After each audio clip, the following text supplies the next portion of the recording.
김용현 전 장관의 변호인들은 법정을 아스팔트 선동의 장으로 만들고 있습니다. 오늘도 그런 행태를 이어갔습니다. 재판 시작과 동시에 재판부와 화해를 원한다고 하더니 김 전 장관을 직권으로 보석해야 한다는 조건을 달았습니다.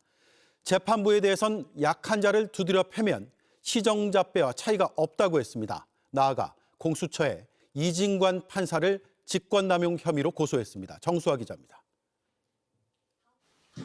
오늘 김용현 전 국방부 장관의 공무집행 방해 사건에 대한 재판이 시작되자 변호인들은 재판과 거리가 먼 주장들을 쏟아냈습니다.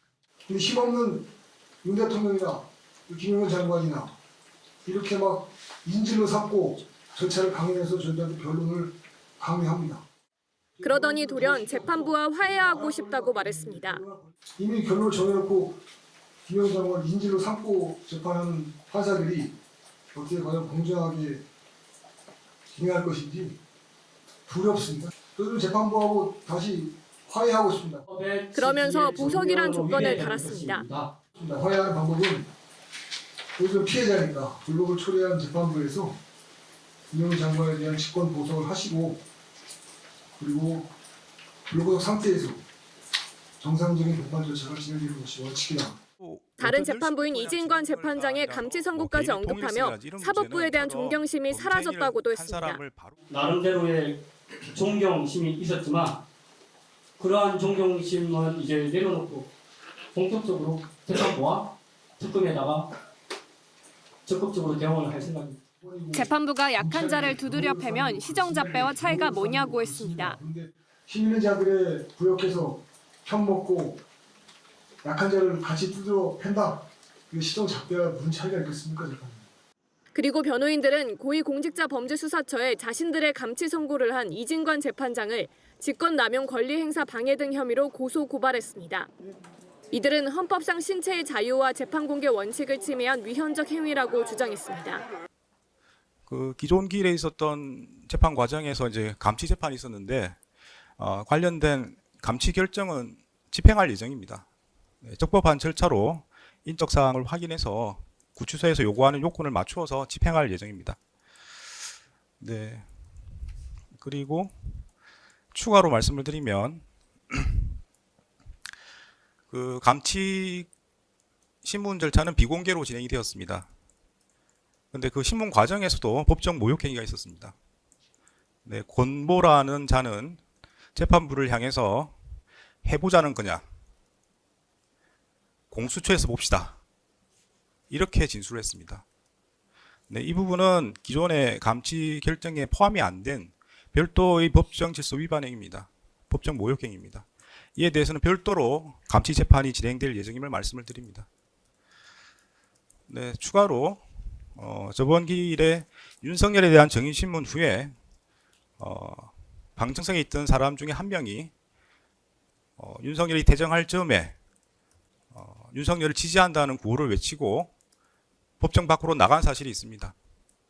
재판부에서는 법정 소란을 한 후에 도주한 것으로 봅니다. 그래서 저희 재판부는 방청권에 따라서 방청이 이루어지기 때문에 인적사항 확인이 가능한 것으로 보이고 여러 사람이 목격을 했습니다. 그런 자료를 통합해서 그때 남자였고 두꺼운 검은색 겨울 외투를 입고 있었습니다. 그래서 인적사항을 확인 후에 법정 소란을 일으키고 도주한 사람에 대해서도 별도로 감치 재판이 진행될 예정임을 알려드립니다. 조금 더 말씀을 드리겠습니다. 여러 가지 오해가 있는 것 같아서. 그 형사소송 절차를 쭉 보시면은 헌법상에 보장되어 있는 진술 거부권의 행사를 염두에 두고 절차 진행이 가능하도록 규정들이 있습니다. 실제로 그래 진행이 되고 있습니다. 수사뿐만 아니고 기소, 재판 과정에서도 당사자가 진술 거부를 행사할 때도 그와 관련 없이 절차가 진행되도록 되어 있습니다. 유독 형 집행에서 개인의 이름과 주민등록번호를 요구한다는 것이 적절한지 한번 검토해 보실 필요가 있을 것 같습니다. 그리고 법원은 개인정보보호법을 충실하게 이행하고 있습니다. 재판부에서도 그 관련 자료를 알 수 있는 방법은 어떤 절차를 거쳐야만 알 수 있는 것이지 함부로 알 수가 없습니다.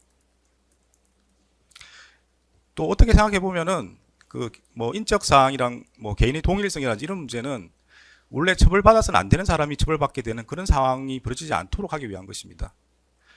감치라는 것은 현행범처럼 범죄 행위를 한 사람을 바로 구금을 해가지고 구치소에 인계하는 절차입니다. 그래서 죄 없는 사람이 처벌받을 수 있는 가능성이 거의 없습니다. 그런 점에서 보면은 인적사항을 요구하거나 동일성을 요구하는 것은 더 완화될 필요가 있는 그런 절차입니다. 다른 사람이 이유 없이 처벌받는 그런 가능성이 거의 없습니다. 그 법원으로서는 법원과 협력 관계에 있는 국가기관과 다투고 싶지 않습니다. 이 사건의 책임이 누구에게 있는지 그걸 논의하는 게 중요한 게 아니고 다시는 이런 일이 벌어지지 않도록 제도 보완이 필요하다는 걸 말씀을 드립니다. 그 점에 대해서는 법무부나 서울구치소에서도 말씀을 하신 걸로 알고 있습니다. 제도 보완이 필요하다고 하면 신속하게 제도 보완이 돼서 다시는 이런 일이 없도록 하는 게 중요하다고 생각합니다. 네, 상황이 이렇게 됐을 때 예컨대 감치 재판 중에 진술 거부권을 행사해서 인적사항 구치소에서 요구하는 이름과 주민등록번호를 확인할 수 없을 때 어떻게 할 것이냐가 문제될 수 있습니다. 제가 여러 차례 말씀드린 것처럼 법정 질서 유지는 재판부의 의무입니다. 모든 권한을 행사할 겁니다. 따라서 이와 유사한 상황이 반복된다면 법정 질서 위반을 한 사람에 대해서는 현행범으로 체포해서 경찰에 바로 인계하겠습니다. 법정 모욕 혐의로 형사 절차가 바로 진행되도록 하겠습니다. 감치 절차의 실효성이 없어지기 때문에 그런 상황이 되면 그에 맞추어서 다음 단계로 나갈 수밖에 없습니다. 따라 재판부에 부여된 권한을 행사해서 법정 질서는 더욱 엄격하게 유지될 수 있도록 하겠습니다. 자, 본격적으로 뉴스들 좀 짚어보겠습니다. 지금 법 쪽의 얘기를 하셨는데 변호사들 이야기를 좀 하겠습니다. 김용현 전 국방장관 변호인들의 이 법정 모독, 조롱, 이 또한 한 번 그러고 마는 게 아닌 것 같아요. 감치 그리고 뭐 이 사람들이 감치가 중단돼서 잠시 풀려났을 때도 유튜브 방송을 통해서 보여줬던 뭐 조롱이나 이런 모독 관련된 이야기를 많이 했었고 비판을 많이 했었는데도 법원이 왜 입장을 안 내냐 뭐 이런 얘기를 했었는데 서울중앙지법이 입장을 냈습니다. 유감을 표명하고 법적 조처 검토 뭐 등등의 입장을 냈는데 오늘 이진관 판사가 진행한 또 재판이 있었죠. 이 재판에서 이 사건과 관련된 문제들이고 여러 가지 오해가 있는 것 같고 법원의 입장이 명확하지 않아서 말씀드린다면서 적법한 절차에 따라 인적 사항을 확인한 뒤 다시 감치 결정을 집행할 것이다. 그러니까 감치를 집행할 것이다라고 얘기를 했습니다. 그리고 그 이후에 그러니까 실제로 재판에서 벌어졌던 일 말고 우리가 보지 못했던 감치를 결정하는 재판 과정에서 추가로 법정 모욕 행위가 있었다면서 형사 조치를 검토한다라는 얘기까지 했거든요. 이게 우리가 알고 있는 것 그 이상이 있었던 것 같아요.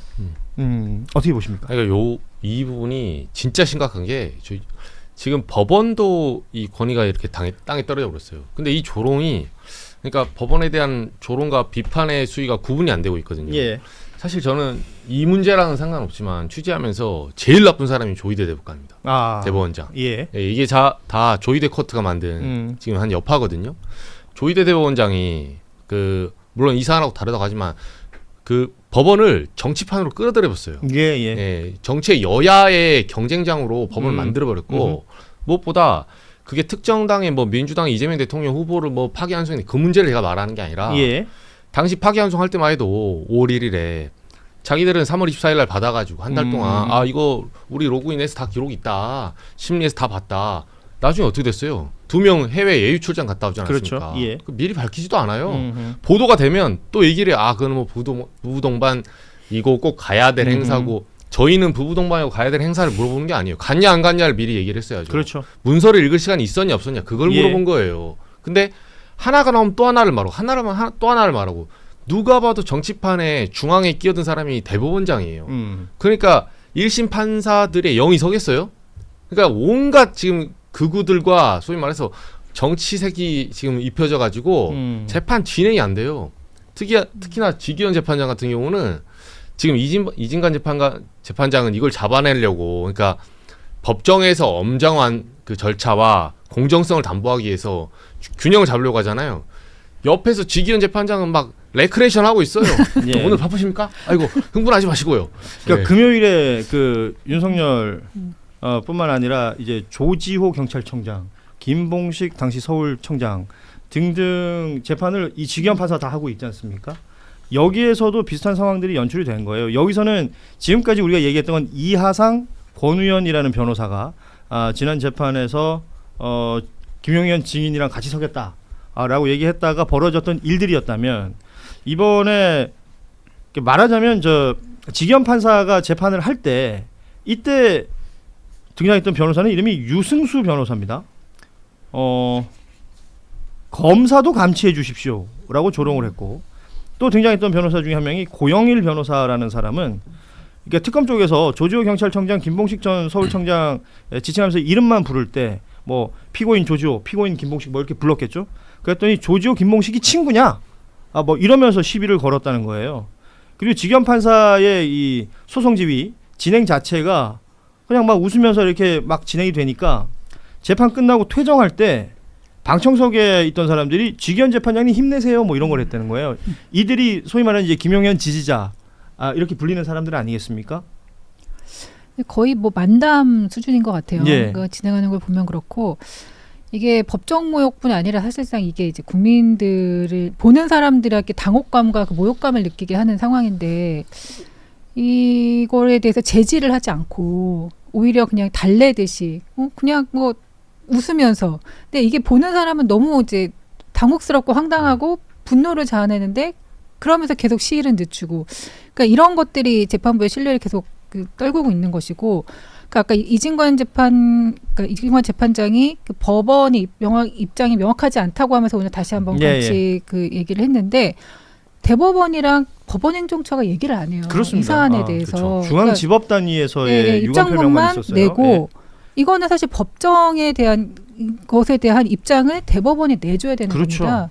근데 그거에 대해서는 아무 얘기도 하지 않고 오히려 그냥 재판장한테 이걸 다 미루는 그런 상황인데, 그러다 보면 도대체 조희대 대법원은 어떤 입장을 갖고 있는 것인지, 이런 재판장을 모독하는 그 행위에 대해서, 그건 정말 그러니까 오히려 이런 것들을 부추기고 지금 완전히 선을 넘은 상황인데, 이런 것들을 전혀 제지하지 못하고 있는 거잖아요. 이런 게 뭐 표현된 적은 없지만 지금 이하상, 권우현, 지금 유승수, 고영일 등 어찌됐건 이들은 함께 어우러져 있는 사람들 아니에요. 김용현 변호인단이라는 이름으로. 여기에 이제 그 여성 변호사 중에 김지미 변호사라는 또 사람도 있던데, 이 사람들이 상대적으로 말이에요, 한 번도 거론한 적은 없지만 조희대가 우리 편이다 라고 생각하고 있는 것 아니고서야 이럴 수 있겠는가라는 생각도 드는 겁니다. 실제 조희대 대법원장이나 지금 말씀하셨지만 법원행정처 단위에서의 어떤 입장도 나온 바가 없고, 예를 들어 조희대 대법원장은 그게 모르겠어요. 판사 한 명 한 명의 그 독립을 얘기할지 모르겠으나, 지기현 판사처럼 재판해도 괜찮고 이진관 판사처럼 재판해도 괜찮다라고 생각하는 건 아니겠는가? 아니고서야 어떻게 아무런 입장이 없습니까? 일단 조희대 대법원장은 지금 가장 비겁한 수를 쓰고 있다. 어떻게 보면 권한으로 자기가 임명하고 싶은 대로 수원 3인방 끌어오고, 원래 당담도 아니었던 지기현 재판부로 어떻게 자동 배당이었던 걸 뺐다가 다시 넣었다가 하는 식으로 권한은 다 행사해놓고 책임은 지지 않는 형국인 거고, 사실 저는 지금 김용현 변호인들은 약간의 전략을 쓰고 있다고 생각을 해요. 저렇게 깽판을 쳐서 다 감치가 된다. 그럼 다음 수는 뭐냐면, 변호인의 조력을 충분히 받지 못하기 때문에 이 재판은 중단되어야 한다. 라는 식으로 해서 뭐 남은 변호인들이 좀 있으면 그 사람들 사임해버리던가, 우리 무서워서 못하겠어요 하고 사임해버리던가 하고, 남은 변호인은 국선 변호인이 못 들어오도록 남은 변호인들은 다 감치가 있는 변호인들만 남기거나 이런 식으로 방식으로 하면 시간을 또 끌 수 있거든요. 말 그대로 재판 지연이군요. 예, 재판 지연 전략으로 아마 사용하고, 그 들어갔던 분들은 나와갖고 또 유튜브에 나와서 마치 자기네가 반복하고. 이제 탄압 서사를 만들어갖고 사법부의 탄압을 받았다, 이건 불공정한 재판이다 하면서. 그래서 이거 난 철저히 다 중계돼야 된다고 봐요. 탄압 서사를 만든다고 얘기하셨는데, 탄압 서사를 그들이 만들 수는 있겠지만 우리가 지켜보고 있으면 그게 불가능할 거 아니에요? 지금도 이것도 영상으로 만약에 공개가 안 됐어 봐요.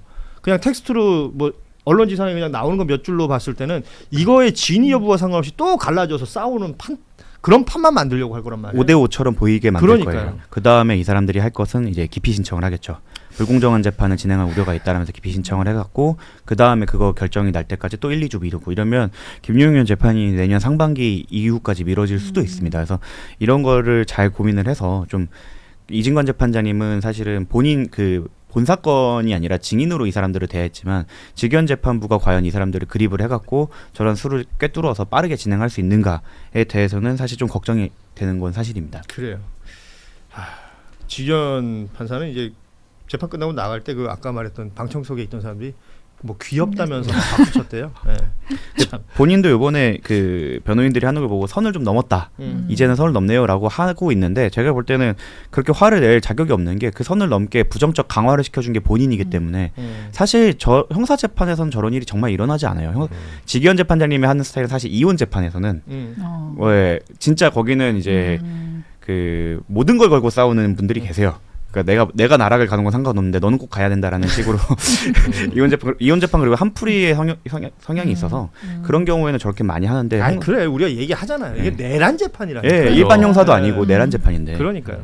그래서 아마 이것 때문에 그런 강화가 될 거고 또 저 수를 썼을 때 자꾸 절차적 보장을 충분히 해야 된다라는 좀 핑계를 대실 것 같아요. 그래서 시간이 좀 많이 끌릴 것 같다. 예, 그래서 지금 뭐 선고 날짜부터 시작해서 얘기 나오는 게 윤석열 구속 만기 이후에 선고가 날 가능성이 높기 때문에 물론 뭐 추가 구속 여부가 아직 정해지진 않았지만 가능성이 충분히 있는 것이라서 지금은 보고 있습니다만 그러니까 걱정도 하는 겁니다.